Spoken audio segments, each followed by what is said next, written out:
ఏంటి ముక్కురాజు, నిన్నెందుకు వీళ్ళందరూ కొట్టటానికి ప్రయత్నిస్తున్నారు అని రఘురాం వాళ్ళందరూ ముక్కురాజుని అడుగుతూ ఉంటారు. అయ్యా, నేను ఈరోజు గుడిలో శివుని నాటకం వేద్దాం అనుకున్నానయ్యా, కానీ ఉన్నట్లుండి శివుని పాత్ర వేసే ఒకడు రాలేదయ్యా, అందుకని నేను నాటకం వేయలేనని చెప్పాను. నాటకం వేయకపోతే ఎలా, మేము అందరికీ ముందే చెప్పేశామని వీళ్ళు నన్ను కొడుతున్నారయ్యా.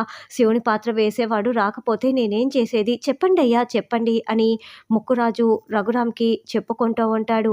సరే, రాకపోతే మాత్రం నువ్వేం చేస్తావు, సరే వదిలేసేయి, నేను చెప్తానులే వీళ్ళకని రఘురాం అనడంతో, అయ్యా దీనికి ఒక మార్గం ఉందయ్యా, మన రామలక్ష్మి శివుడి పాత్ర వేయమని చెప్పండి అయ్యా, ఎందుకంటే ఇంతకుముందు కూడా చాలాసార్లు రామలక్ష్మి అమ్మగారు వేశారు కదా, చాలా బాగా నటించటం కూడా వచ్చు కదయ్యా అని ముక్కురాజు అనడంతో, శివుని పాత్ర ఆడపిల్ల వేయటమా అని రఘురాం అంటాడు. అవును, నేనెలా వేస్తానని రామలక్ష్మి అంటే, అమ్మ ఇది పెద్ద కష్టం కూడా ఏమీ కాదమ్మా, శివుడు రాక్షసునికి వరాలు ఇస్తాడు, మరి వరం ఇచ్చిన శివుణ్ణి చంపటానికి రాక్షసులు వస్తారు. అప్పుడు రాక్షసులు శివుణ్ణి చంపబోతూ దాడి చేస్తూ ఉంటే పార్వతి అమ్మవారు ఆగ్రహించి వాళ్ళ ప్రాణాలు తీసేస్తుంది. అప్పుడు అమ్మవారే వచ్చి వాళ్ళ ప్రాణాలు తీసేస్తుందమ్మా అని చెప్తూ నాటకం వివరించటంతో, సరేలే నాన్న వేస్తానని రామలక్ష్మి అంటుంది.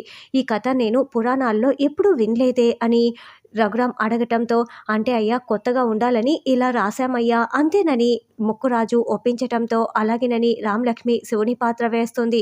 ఆ నాటకంలో భాగంగానే ఇక రాక్షసులు పరమశివుని వేషంలో ఉన్న రామలక్ష్మిని చంపటానికి చూస్తూ ఉంటే అస్మిత ఇదంతా చూస్తూ చాలా చాలా సంతోషపడుతూ ఉంటుంది. అదేంటి, నిజంగానే చంపుతున్నట్లు ఉన్నారు కదా బ్రో అని శౌర్య అడుగుతూ ఉంటే, బ్రో ఇది చాలా న్యాచురల్గా ఉండాలని అలా చేస్తున్నారు బ్రో, ఇది నాటకం బ్రో అని శ్రీను చెప్తాడు. నాకెందుకో తేడాగా కనిపిస్తోందే అని ఆద్య అనుకుంటూ ఉంటుంది. ఏమండి, ఎంతసేపు అని ఆడపిల్ల ఇలా పోరాడుతూ ఉండాలి, నాటకం ఆపమని చెప్పండి, నాకెందుకో భయంగా ఉంది అని జానకి కూడా చెప్తూ ఉంటుంది. జానకి ఇది నాటకం, ఇప్పుడు పార్వతి అమ్మవారు వస్తుందని ముక్కురాజు చెప్పాడు కదా అని రఘురాం చెప్తాడు. ఇక రామలక్ష్మిని కత్తులతో పొడవటానికి వాళ్ళు ప్రయత్నిస్తూ ఉంటే రామలక్ష్మి తప్పించుకుంటూ ఉంటుంది. ఆద్యకి డౌట్ వచ్చేసి వెంటనే పార్వతి అమ్మవారిలాగా వేషం వేసుకొని రామలక్ష్మిని చంపుతున్న అతనిపై విరుచుకు పడిపోతుంది.